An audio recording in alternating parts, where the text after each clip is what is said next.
Calvary స్వరము నీ కొరకే, కల్వరి స్వరము నీ కొరకే.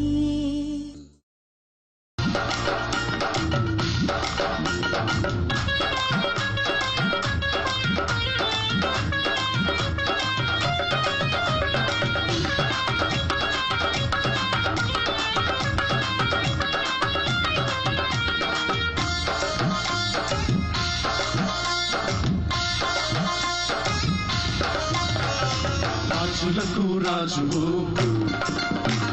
ప్రభువులకు ప్రభుడవు, రాజులకు రాజువు, ప్రభువులకు ప్రభుడవు, నీవే నా విభుడవు, లోకాన గనుడవు, నీవే నా విభుడవు, లోకాన గనుడవు, నీవే నీవే నీవే నీవే రాజా నా రాజా యేసు రాజా, రాజా నా రాజా యేసు రాజా. రాజులకు రాజువు, ప్రభువులకు ప్రభుడవు, రాజులకు రాజువు, ప్రభువులకు ప్రభుడవు, నీవే నా విభుడవు, లోకాన గనుడవు, నీవే నా విభుడవు, లోకాన గనుడవు, నీవే నీవే నీవే నీవే రాజా నా రాజా యేసు రాజా, రాజా నా రాజా యేసు రాజా, రాజా నా రాజా యేసు రాజా, రాజా నా రాజా యేసు రాజా.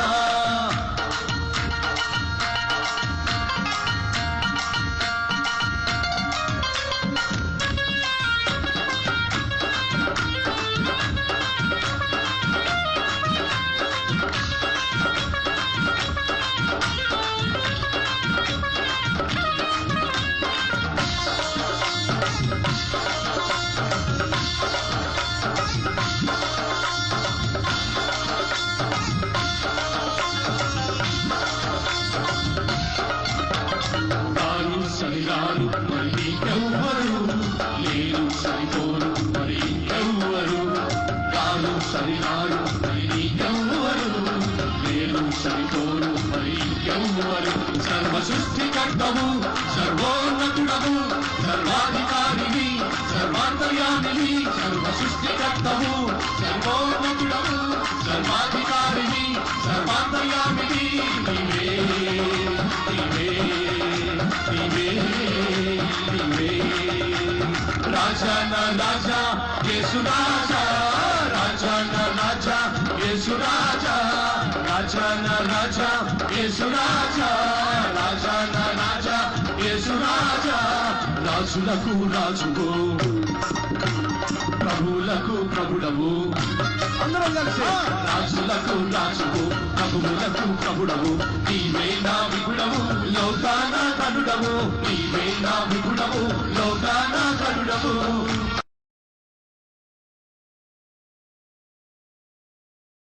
మూడో ఆయుధము అసూయ. ఏమిటది? అసూయ. అసూయ అంటే అర్థం ఏంటి చెప్పగలరా? ఎవరైనా ట్రై చేస్తారా? ఒక మనిషి తోటివాడు విజయాన్ని సాధించినప్పుడు మనస్ఫూర్తిగా సంతోషించలేని తత్వమే అసూయ. అర్థమైందా? మీ అబ్బాయి ఫెయిల్ అయ్యాడు, పక్క వాళ్ళ అబ్బాయి పాస్ అయ్యాడు. అది నువ్వు తెలుసుకొని సంతోషంగా ఆ బిడ్డను అభినందించలేకపోవడమే అసూయ. మీకేమో గయ్యాలు కోడలు వచ్చింది, పక్కింటి వాళ్ళకేమో మంచి కోడలు వచ్చింది. అది తెలిసి మనస్ఫూర్తిగా అభినందించలేకపోవడమే అసూయ. నీకేమో సైకిల్ ఉంది, పక్కింటి వాళ్ళేమో కారు కొనుక్కున్నారు. అది చూసి వారవలేకపోవడమే అసూయ. నీ పక్కవాడు దీవించబడుతున్నాడు, అటువంటి దీవెనలు నువ్వు చూడలేకపోతున్నావు. అది చూసి వారవలేని తనమే అసూయ. ఎవరైతే అసూయ కలిగి ఉంటారో వారి జీవితంలో చాలా నష్టపోతారు. బెస్ట్ ఎగ్జాంపుల్, హేబేలు యొక్క అర్పణ దేవుడు అంగీకరించాడు. మొదటిగా హేబేలును దేవుడు అంగీకరించాడు. హేబేలు యొక్క జీవితము నీతితో ఉంది, యథార్థంగా ఉండేది. కాబట్టి దేవుడు హేబేలును అంగీకరించాడు. హేబేలు అర్పణ అంగీకరించాడు. కయ్యూను మంచోడు కాదు, కాబట్టి దేవుడు కయ్యూన్ని అంగీకరించలా, కయ్యను అర్పణ కూడా అంగీకరించలా. ఎప్పుడైతే హేబేలు అంగీకరించబడి కయ్యను తిరస్కరించబడ్డాడో కయ్యను యొక్క హృదయంలో ఏమొచ్చింది? అసూయ వచ్చింది. ఏమిటి, మా బ్రదర్ అంగీకరించబడతాడా? మా బ్రదర్ దీవించబడతాడా? నేను దీవించబడనా? నేను తట్టుకోలేను. ఏం చేశాడు? హేబేల్ను చంపేశాడండి. చంపేసి కయ్యూను సాధించింది ఏమైనా ఉందా? లేదండి. ఏం సాధించాడు? శాపాన్ని సాధించాడు. దేశ దిమ్మరిగా తిరగాల్సి వచ్చింది జీవితాంతం. అసూయ మనల్ని దేశ దిమ్మరిని చేస్తుంది. అసూయ మనల్ని దిక్కుమాలిన వారిగా చేస్తుంది. అసూయ మనం కలిగి ఉన్న స్థాయిని, స్థితిని పోగొట్టుకునే విధంగా చేస్తుంది. మనలో చాలా మందిలో అసూయ ఉంది. ఎవరో ఎందుకు? నీ చెల్లికి మంచి సంబంధం వచ్చి నీకు మంచి సంబంధం రాకపోతే నీకు అసూయ. నీ తమ్ముడు పెళ్లి ఘనంగా అయి నీ పెళ్లి ఘనంగా కాకపోతే అసూయ. నాకు తెలిసిన ఇద్దరు సహోదరులు ఉన్నారు. వాళ్ళ వయసు 50 years ప్లస్, 50 సంవత్సరాలు దాటిపోయింది. ఆ తమ్ముడు అంటున్నాడు వాళ్ళ అన్నను గురించి, మా అన్నే మా ఇంటికి రాడు అన్నాడు. ఎందుకు రాడు అని చెప్పన్నా? వాడికి అసూయ. అసూయ ఎందుకు అని అంటే, మా డాడీ నన్ను మంచి కాలేజీలో చదివించాడు, వాడినేమో ఇంకో కాలేజీలో జాయిన్ చేశాడు, అప్పటి నుంచి ఇప్పటిదాకా వాడికి అసూయట. 50 సంవత్సరాలు దాటిపోయిందండి. అడిగా, ఎప్పుడు జాయిన్ చేయించాడు మీ డాడీ మంచి కాలేజీలో? 30 సంవత్సరాల క్రితం. ఎప్పుడట? 30 సంవత్సరాల క్రితం జాయిన్ చేయించాడంట. ఇప్పుడు ఇద్దరు ఉద్యోగాలు చేస్తున్నారు, మంచి పొజిషన్లో ఉన్నారు, కానీ ఇప్పటికి కూడా అసూయే. ఏమిటి? మా నాన్న వాడినేమో మంచి కాలేజీలో జాయిన్ చేయించాడు, నన్నేమో చెడ్డ కాలేజీలో జాయిన్ చేయించాడు, అప్పటి నుంచి ఇప్పటిదాకా 30 సంవత్సరాలు అసూయ. లేదా అటువంటి స్థితి మనలో, తోటివాడు దీవించబడితే చూడలేం, తోటివాడు ఇల్లు కట్టుకుంటే చూడలేం, తోటివాడు కారు కొనుక్కుంటే చూడలేం, నీ ఇంటిలో ఉన్న వాళ్ళే బాగుపడితే చూడలేం, ఘనంగా పెళ్లి జరిగితే చూడలేం, మంచి అల్లుడు వస్తే చూడలేం, పక్కన కూర్చుని వాడికి ప్రమోషన్ వస్తే చూడలేం. అసూయ. జాగ్రత్త ప్రియ సహోదరులు, సహోదరులు, మన జీవితంలో అసూయ ఉండడానికి వీలు లేదు. యోసేపుకు దేవుడు కలనిచ్చాడట. ఆ కల భావం ఏమిటంటే, సూర్యుడు చంద్రుడు 11 నక్షత్రాలు ఆయన ఎదుట మోకరించినయట. అది విన్న సహోదరులు యోసేపును చూసి అసూయ పడ్డారు. ఏమిటి, మేము వచ్చి నీ ముందు నమస్కారం చేయాలా? నువ్వు హెచ్చించబడతావా? మేమేమో నీ దగ్గర పని చేసుకునే వాళ్ళం ఉండాలా? అసూయ. అసూయ ఏం చేసింది? యోసేపును అమ్మే విధంగా చేసింది. అసూయ ఏం చేసింది? యోసేపు తన సొంత సహోదరుడే ద్వేషించే విధంగా చేసింది. మరి ఆఖరికి ఏమైంది? అసూయ పడిన వాళ్ళేమో దిక్కుమాలిన వారిగా తయారయ్యారు. అసూయ ఎవరైతే భరించారో వారేమో ప్రధానమంత్రి అయి కూర్చున్నారు. అంటే అర్థం ఏమిటి? ఎవరైతే అసూయ పడతారో వాళ్ళు తగ్గించబడతారు, ఎవరైతే అసూయ చెందుతారో వారు నష్టపోతారు. ఒక రోజట ఎదురుగుండా ఉన్న వ్యక్తి పొందుకునే ఆశీర్వాదాలు చూసి ఇటుపక్క ఉన్న వ్యక్తికి అస్సలు ఇష్టం ఉండదంట. అసూయట. అసూయ పడే ఈ వ్యక్తి ఒకరోజు చెప్పులు కొనుక్కున్నాడట. చెప్పులు కొనుక్కొని ఏమైనా సరే వాడికి చూపించాలి. చెప్పులు కొనుక్కున్నాను, మంచి చెప్పులు కొనుక్కున్నాను, చూపించాలి అని చెప్పి చెప్పులు కొనుక్కొచ్చి ఇంట్లోంచి బయటకు వచ్చాడట. ఎదురుగుండా ఉన్నవాడేమో చక్కగా బూట్ పాలిష్ చేసుకుంటున్నాడట. ఏం పాలిష్ చేస్తున్నాడు? Boot polish చేస్తున్నాడట. ఓరి ఓరి ఓరి ఓరి, నేను చెప్పులు కొనుక్కుంటే వాడికి బూట్లు వచ్చినాయి ఏమిటి అని లోపలికి వెళ్ళి ప్రార్థన చేశాడంట. ప్రభువా, నాకు చెప్పులు ఇచ్చావు, వాడికి ఏమో బూట్లు ఇచ్చావు, ఇదేం బాగోలేదు ప్రభువా. వాడికి సైకిల్ లేదు, మోటార్ సైకిల్ లేదు, కారు లేదు, నాకు మంచి సైకిల్ ఇవ్వు ప్రభువా అడిగాడట. దేవుడు సైకిల్ ఇచ్చాడట.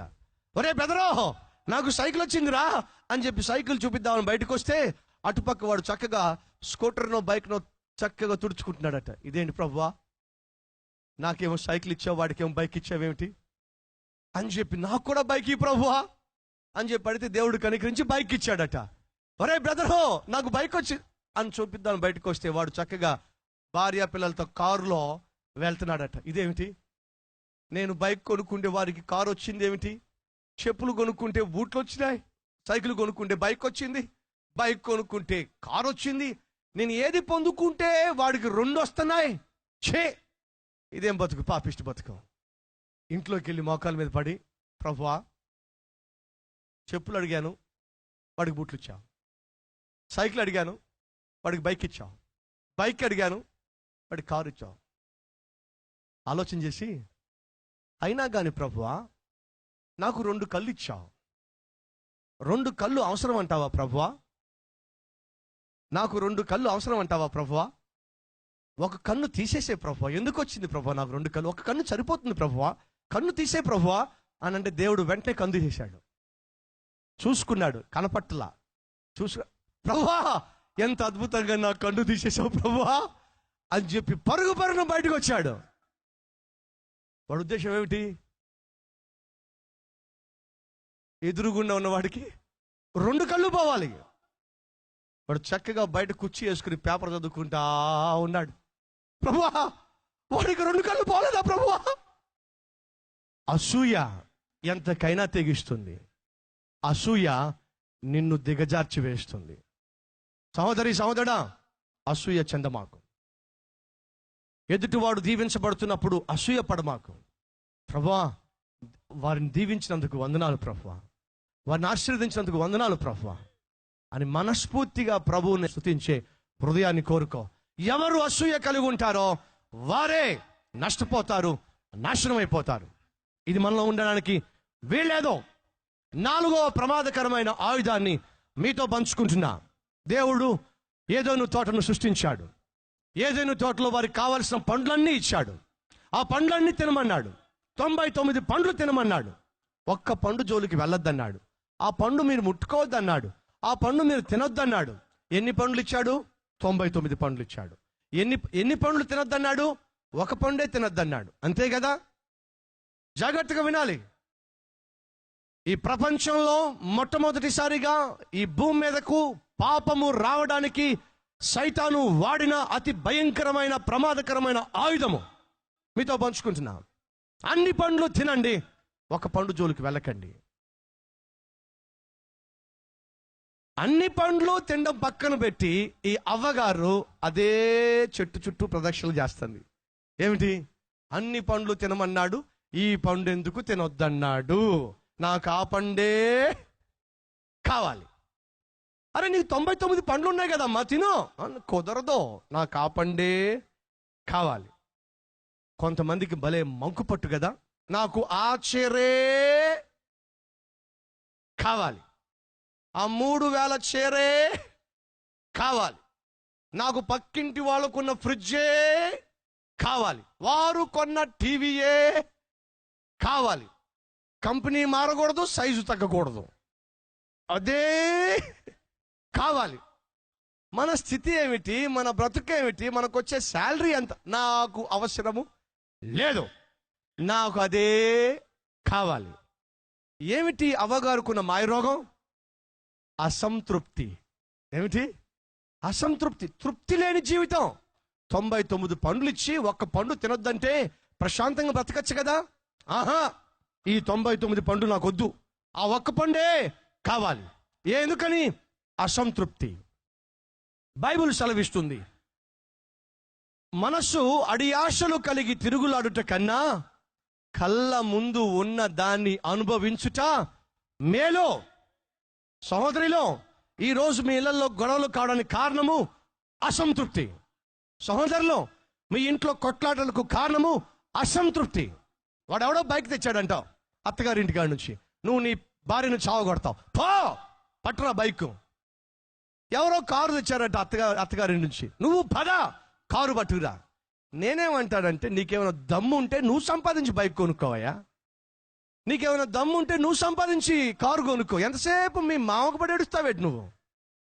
ఎంతసేపు వెళ్ళు పట్టుకురా. ఆయన కష్టపడి సంపాదిస్తే నువ్వు కూర్చుని తింటావా? నువ్వేం మనిషివయ్యా? ఒకసారి ఆలోచించు. సహోదరిలో, ఎంతసేపు మీకు పక్క వాళ్ళ ఇంటి మీద మనసు కదా, అవునా కదా? ఆ సహోదరి అంటే ఇంటి బయట కూర్చుందట, పక్కింటి ఆవిడ వచ్చిందట, వదినా చూచావా? ఏంటి? ఇదిగో చీర. సిస్టర్స్, మీ ఆయన మీకు చీర కొని పెడితే చక్కగా ధరించుకోండి. ఎందుకు ఊరంతా తిరుగుతారు మీరు చీరలు పట్టుకొని, కాపురాలు కొల్చడానికి. కాకపోతే చూతావా వదినా మా ఆయన ఏం కొనిపెట్టాదో ఏం కొనిపెట్టాదో అని చెప్పి ఊరంతా తిరిగితే వాళ్ళు కాపురాలు కొలవా? చూపించింది చీర కాస్త. ఎంత వదినా? 3500 రూపాయలు. చూతావా మా ఆయన ఎంత ప్రేమో? ఈ చీర చూస్తా ఉంది కానీ ఆ చీరలో వీళ్ళ ఆయన ముఖమే కనిపిస్తా ఉంది. రాని వాడి సంగతి చెప్తా. పాపం వాడు సైకిల్ తొక్కుకొని 10 కిలోమీటర్ల సైకిల్ తొక్కు ఇంటికి వస్తే ఇంట్లో వంట లేదు, వార్పు లేదు. ఏమే అన్నం పెట్టు, అన్నం మాత్రం కావాలి నీకు. భార్య ముచ్చట అవసరంలా, అచ్చట అవసరంలా. ఏమైంది నీకు? ఏం చేస్తావో నాకు తెలీదు. 3,600 రూపాయలు. వాళ్ళంతా ఇవి ఎంత? 3,600 రూపాయలు చీర తెచ్చేనే ఇంటికి రా, లేకపోతే గడపెక్క మాకు. ఎక్కడ తెచ్చి పెడతాడు చెప్పండి? ఉన్నాయి కదా ఇన్స్టాల్మెంట్ మెథడ్లు ఉన్నాయి కదా. పాపం వాడు వెళ్ళి చీర పట్టుకుని వద్దాం ఇంటికి అని చెప్పి ప్రయత్నాలు చేస్తూ ఉంటే ఎదురుగుండా పక్కింటికి టీవీ వెళ్ళింది. టీవీ కొనుక్కున్నావు ఉండొచ్చు కదా. మళ్ళీ వచ్చి వదినా రా వదినా, మా ఇంట్లో టీవీ వదినా, మా ఆయన చూడు వదినా, కాలక్షేపం కోసం టీవీ కొన్నాడు వదినా అని చెప్పి పక్కింటికి తీసుకెళ్ళి టీవీ చూపిస్తే ఆ టీవీలో బొమ్మలు ఏమి కనిపించట్లా. ఆ టీవీలో వీళ్ళు ఆయనే కనిపిస్తున్నాడు. రాని వాడి సంగతి చూస్తా. వాడేమో పాపం చీర పట్టుకొచ్చాడు ఇంటికి చీర తెచ్చా కాబట్టి చక్కగా వండి పెడతాదని చెప్పేసి, ఇదిగో చీర అండి. ఎవరికి కావాలి? నీ ముష్టి చీర. చీర కోసమే కదా నేను గొడవ పడ్డాము. ఇప్పుడు ముష్టి చీర అంటే ఏమిటి? నువ్వు ఉద్యోగాన్ని పోతావు, నేను మాత్రం దిక్కుమాలిలాగా వాళ్ళింటికి వీళ్ళింటికి వెళ్ళి టీవీ చూడాలి. ఒక టీవీ కొనిపెట్టలేవా? ఓరి నిన్నేమో చీర అన్నావు, ఇప్పుడేమో టీవీ అంటున్నావు. ఇదేం గొడవే? నీ ముఖం చూపించు మాకు. నువ్వు నిజంగా నన్ను ప్రేమిస్తున్నట్లయితే టీవీ బట్టరా. ఎక్కడి నుంచి తెస్తాడు టీవీ? చచ్చినట్టుగా మళ్ళీ వెళ్ళి టీవీ పట్టుకొచ్చే ప్రయత్నం చేస్తా ఉంటే పక్కింటి వాళ్ళేమో ఫ్రిడ్జ్ పట్టుకెళ్తున్నారు. ఫ్రిడ్జ్ వాడేమో టీవీ పట్టుకొస్తే మళ్ళీ మూతి ముడిపే. కొంతమంది సిస్టర్కి మూతి ముడు భలే ఉంటుంది కదండి. ఎంతసేపు ఒక పక్క వెళ్ళిపోతా ఉంటుంది మూతి. జాగ్రత్త, పర్మనెంట్ ఉండిపోద్ది అలాగే. మూతి ముడవమాకండి, అది ఎప్పటికీ మంచిది కాదు. దాన్ని ఏమంటాడంటే ముచ్చుమొహం అంట. దేవుడు మీకు ముచ్చుమొహాలు ఇవ్వాల, మంచి మొహాన్ని ఇచ్చాడు, కాపాడుకుని. ఎంతసేపు పక్కకు తిప్పమాకండి. టీవీ తెస్తే అవసరంలా, నాకు ఫ్రిడ్జ్ కావాలి. ఎందుకని? వాళ్ళ ఆయన చూడు ఏం చేశాడో ఫ్రిడ్జ్, వీళ్ళ ఆయన చూడు ఏం చేశాడో టీవీ, వాళ్ళ ఆయన చూడు ఏం చేశాడో. వాడు అదృష్టం కలిసి వచ్చి పక్క వీధిలో వాళ్ళ ఆయన భార్యను చావగొట్టి విడాకులు ఇచ్చేశాడట. ఏం చేశాడు? భార్యను చావగొట్టి విడాకులు ఇచ్చాడట. వీడు తట్టుకోలేక ఇంటికి వచ్చి భార్యని చావగొట్టబో. ఎందుకు కొడతాడు నన్ను? అదిగో వాడిని చూసావు ఎలా కొడతాడు భార్యని, ఇక్కడ నుంచి నిన్ను కూడా అలాగే కొడతా. ఇదిగో వీడు చూసావు ఏం చేశాడు? విడాకులు ఇచ్చాడు. ఇంట్లోంచి బయటికి పో, నువ్వు అర్జెంటుగా బయటికి పో, మీ నాయన తీసుకురా, నువ్వు నాకు అవసరం పో. ఎందుకని? మరి వాళ్ళ ఆయన చూడు ఏం చేశాడో, వీళ్ళ ఆయన చూడు ఏం చేశావో అని చెప్పి నన్ను ఆడించావు కదా ఇప్పుడు దాకా. ఇప్పుడు వాళ్ళ ఆయన కొట్టాడు, నేను కొడతా. నన్ను కొడతావో నువ్వు? దుర్మార్గుడా. ఓరు నాయనో, ఇప్పుడు దాకా ఆడుకుంది. తృప్తి కలిగి జీవించండి. మీ ఇంట్లో ఏ వస్తువు ఉంటే ఆ వస్తువుతో తృప్తి కలిగి జీవించండి. అంతేగాని మనసు అడియాశలు కలిగి కాపురాలు కూల్చుకోవడం వల్ల వచ్చేదేమీ లేదు. ఆ రోజు అన్ని పండ్లు ఇచ్చి తినమని చెప్పంటే అవ్వగారికి కుదరలా. ఆ పండే కావాలి. ఏ పండు? తినవద్దు అనే పండు. మంకు పట్టుదల వద్దు. నా ప్రియ సహోదరి, మంకు పట్టుతో నీ కాపురాన్ని కూల్చుకో మాకు.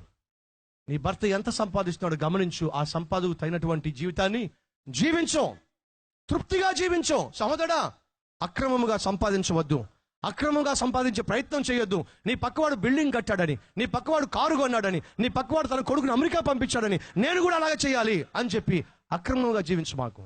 నీకు కలిగిన దాంట్లో తృప్తిగా జీవించు. నీకు సంపాదించే దాంట్లో నీతిగా సంపాదించు. అందులో తృప్తి ఉంది, అందులో ఆశీర్వాదం ఉంది. బైబిల్ సెలవిస్తా ఉంది, నీతిగా సంపాదించే వాడి కొద్ది సంపాదన అక్రమముగా సంపాదించే బహుమంది కండికి వచ్చే రాబడి కన్నా ఆశీర్వాదము. తృప్తిగా జీవించు. ఒక ముసలాయన సముద్ర గట్టున తన మనవడితో ఆడుకుంటున్నాడు. ఒక కోటీశ్వరుడు సముద్ర గట్టున వెళ్తూ ఆ ముసలాయన చూశాడు. ముసలాయన, ఏం చేస్తావు నువ్వు అడిగాడు. చేపలు పట్టుకునే జాలర్నయ్యా అని చెప్పి అన్నాడు. మరి నువ్వు వెళ్ళి చక్కగా చేపలు పట్టుకోవచ్చు కదయ్యా సముద్రంలోకి వెళ్ళి. చేపలు పడితే ఏమవుతుందని అడిగాడు. ఎక్కువ చేపలు పట్టుకుంటే ఎక్కువ డబ్బులు వస్తాయి. ఎక్కువ డబ్బులు వస్తే ఏమవుతుంది అడిగాడు.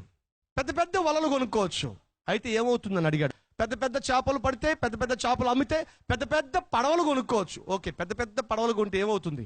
ఇంకా ఎక్కువ చేపలు సంపాదించవచ్చు. ఇంకా ఎక్కువ చేపలు సంపాదిస్తే ఏమవుతుంది? ఇంకా ఎక్కువ డబ్బులు సంపాదించవచ్చు. ఇంకా ఎక్కువ డబ్బులు సంపాదిస్తే ఏమవుతుంది? ప్రశాంతంగా కూర్చొని మీ మనవాళ్ళతో ఆడుకోవచ్చు. అప్పుడు ఆ ముసలి తాత అంటున్నాడు, మరి ఇప్పుడు నేను చేస్తుంది ఏంటి అని అడిగాడు. ఇప్పుడు నేను చేస్తుంది ఏమిటి? అదే కదా, నా మనవడితో చక్కగా ఆడుకుంటున్నా. నా మనవడితో ప్రశాంతంగా ఆడుకోవడానికి నువ్వు చెప్పినట్టుగా రేయంబగళ్ళు కష్టపడిన అవసరంలా. ఆరోగ్యాన్ని పాడు చేసుకొని, కుటుంబాన్ని నిర్లక్ష్యం చేసుకొని, బిడ్డలతో గడపాల్సిన సమయాన్ని గడపకుండా ఏదో సంపాదన, వాడిని చూసి వీడిని చూసి వాడిని చూసి నేను అలాగే జీవించాలి అని చెప్పి ఆరోగ్యాన్ని పాడు చేసుకుని, ఆ తర్వాత సంపాదించిన డబ్బంతా కూడా ఆపరేషన్ కోసం ఖర్చు పెట్టడం కన్నా కలిగి ఉన్న దాంట్లో తృప్తిగా బ్రతకటమే మిన్నా. ఈ రోజు నుంచి తృప్తిగా బ్రతుకుతావా కలిగి ఉన్న దాంతో? అలా కాకుండా అడియాశలు కలిగి మనస్సును పాడు చేసుకొని, వాళ్ళని వీళ్ళని చూసుకొని, పులిని చూసాట ఏం చేశారట, వాతలు పెట్టుకుంటే ఏం మిగులుతాయి? వాతలు మిగిలిపోతాయి. ఎవరినో చూసి వాతలు పెట్టుకోవద్దు, తృప్తి కలిగి జీవించు. చివరిగా ఈ వాక్యం చదివి నేను ముగిస్తాను. పేతురు రాసిన 2వ పత్రిక 2వ అధ్యాయము 14వ వచనం. వ్యభిచారిని చూచి ఆశించుచు పాపము మానలేని కన్నులు గలవారును. ఒక్క మాటే, పాపము మానలేని. మన ఆత్మీయ జీవితానికి మొదటి ఆటంకము తిరుగుబాటు తత్వము. మన ఆత్మీయ జీవితానికి 2వ ఆటంకము కోపము. మన ఆత్మీయ జీవితానికి 3వ ఆటంకము అసూయ. మన ఆత్మీయ జీవితానికి 4వ ఆటంకము అసంతృప్తి. వీటన్నిటికంటే ప్రమాదకరమైన ఆటంకం ఏదైనా ఉన్నది అంటే మానలేని పాపము. ఇన్ని వేల మంది వాక్యం వింటున్నారు కదా, ఎంతమంది ధైర్యంగా చెప్పగలరు, బ్రదర్ ఒకప్పుడు నేను మానకుండా తాగేవాడిని, మానకుండా తిరిగేవాడిని, మానకుండా సిగరెట్లు కాల్చేవాడిని, మానకుండా గుట్కాలు వేసుకునేవాడిని, మానకుండా భార్యను కొట్టేవాడిని, మానకుండా భర్తను ఎదిరించేదాన్ని, మానకుండా పాపిష్టి క్రియలు చేసేవాడిని. కానీ ప్రభు నన్ను మార్చేశాడు. ఏ పాపానికైతే నేను బానిసగా జీవించానో, ఏ పాపానికైతే నేను బందీగా జీవించానో, ఆ పాపము నుంచి, ఆ అలవాటు నుంచి మానలేకుండా చేస్తూ వచ్చిన పాపాలను దేవుడు నాకు దూరం చేశాడు. ఇప్పుడు నేను పరిశుద్ధంగా జీవిస్తున్నాను. మనలో ఎంతమంది చెప్పగలరు? ఆలోచించండి. ఈ రాత్రి అడుగుతున్నాను, మానాలి అని ఆశ ఉన్నప్పటికీ మానలేకుండా పాపం ఏదైనా నీలో ఉందా? మానాలి అనుకుంటున్నప్పటికీ మానలేకుండా ఉన్న అలవాటు ఏదైనా ఉందా? ఒక్కసారి ఆలోచించు. ఆ పాపమే నీ జీవితాన్ని నాశనం చేస్తుంది. ఆ పాపమే నిన్ను పట్టి నరకానికి తీసుకెళ్తుంది. ఈరోజు ఆ పాపమును విడిచిపెట్టాలని మనపూర్వకంగా కోరుతున్నా. ఒకరోజు ఒక గద్ద ఆకాశం నుంచి ఆహారం కోసం చూస్తూ ఉంది. చాలా రోజులుగా ఆహారం దొరకలా. కొండల మీద ఎగురుతూ నీళ్ళ ప్రవాహంలో ఏమైనా దొరుకుతాయేమో చూస్తున్నప్పుడు ఒక పీనుగ కనిపించింది, చచ్చిపోయిన పీనుగ.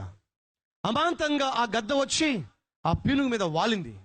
వాలి ఎంత తినాలో, ఎంత జుర్రుకోవాలో, ఎంత బొక్కాలో అంత బొక్కింది, అంత జురుక్కుంది, బాగా తింది, తింటూ ఉంది, జురుకుంటూ ఉంది.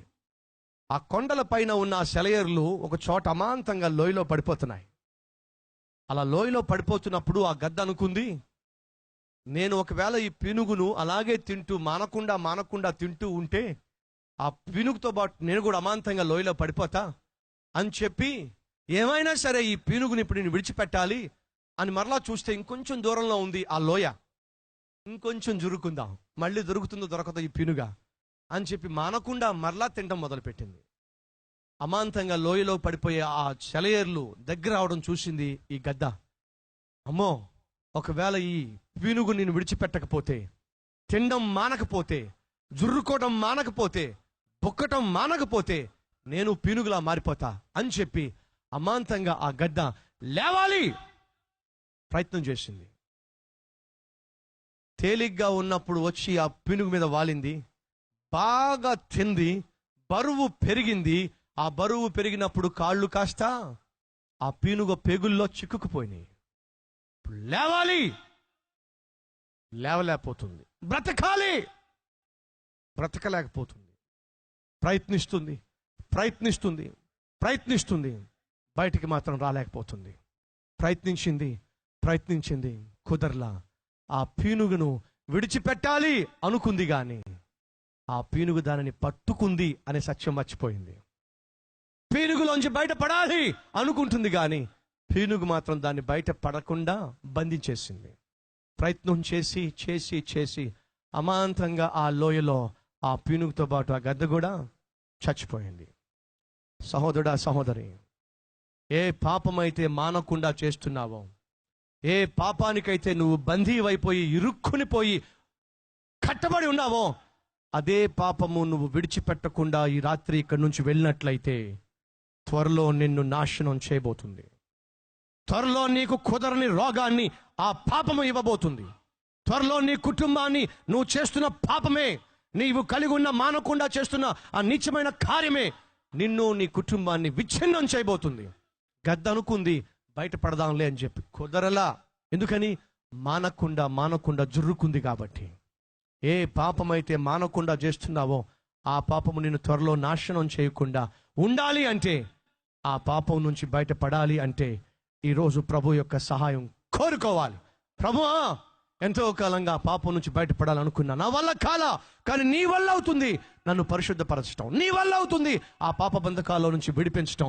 ఏదైతే నేను మానకుండా చేస్తున్నానో ఆ పాపం నుంచి నన్ను విడిపిస్తావా?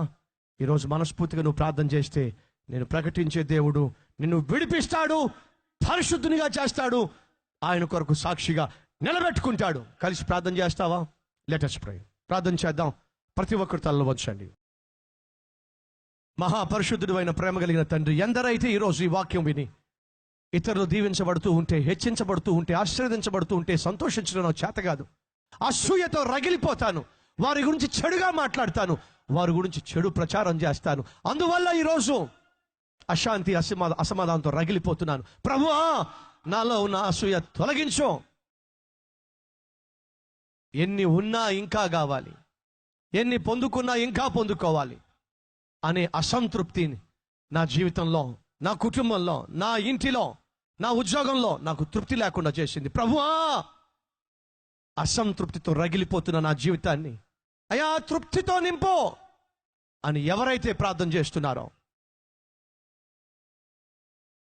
పరిశుద్ధంగా జీవించాలని ఆశ అయితే ఉంది, కానీ ఆ పాపాన్ని మానలేకపోతున్నా, ఆ అలవాటును మానలేకపోతున్నా, ఆ పాపంలో ఇంకా చేస్తున్నా, శరీరాన్ని పాడు చేసుకుంటున్నా, నా యవ్వనాన్ని పాడు చేసుకుంటున్నా, నా సాక్ష్యాన్ని పాడు చేసుకుంటున్నా, నా కుటుంబంలో నెమ్మది లేకుండా చేసుకుంటున్నా. ప్రభువా, ఆ గద్ద వలె సంపూర్ణంగా నాశనం కాక మునిపే, నా జీవితం సంపూర్ణంగా నాశనం కాక మునిపే ఈరోజే నన్ను కనికరించు నాయన. ఆ పాప బంధకంలో నుంచి విడిపించయ్యా. ఎవరైతే ప్రార్థన చేస్తున్నారో ప్రభువా, అట్టి వారిని కనికరించి ఈరోజే వారి జీవితంలో అడుగుపెట్టి ప్రశాంతమైన, సమాధానకరమైన, తృప్తికరమైన, మృదువైన, లోబడే తత్వము అనుగ్రహించి నీకోసం సాక్షులుగా నిలబెట్టుకోమని యేసయ్య పేరట వేడుకొనుచున్నాం తండ్రి. ఆమేన్.